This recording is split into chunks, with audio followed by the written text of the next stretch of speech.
Libertà e giustizia, il grido lanciato da Padova. Oltre 50.000 persone hanno preso parte alla 24esima giornata nazionale della memoria e dell'impegno in ricordo delle vittime innocenti delle mafie.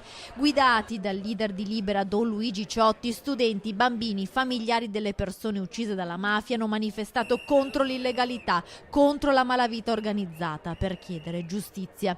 È la prima volta a Nord-Est per questo grande evento, per testimoniare che nessun posto in Italia è immune dalla presenza della mafia. Come in tutti i territori del nostro paese, la presenza mafiosa c'è.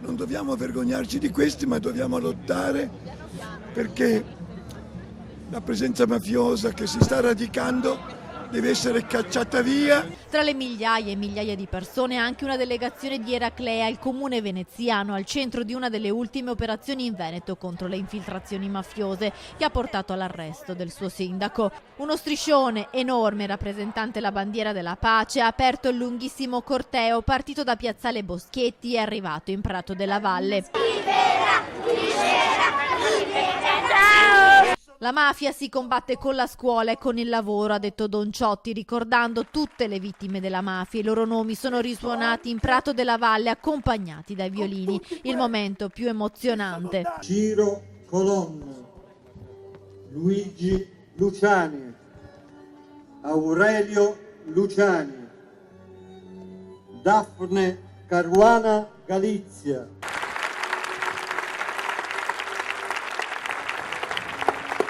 Il nemico non sono i migranti, sono le mafie, la corruzione, l'usura, la mancanza del lavoro, le povertà, l'insufficienza delle politiche sociali. Questo. E allora le aree grigie delle mafie sono queste aree grigie. Sono prima di tutto vuoti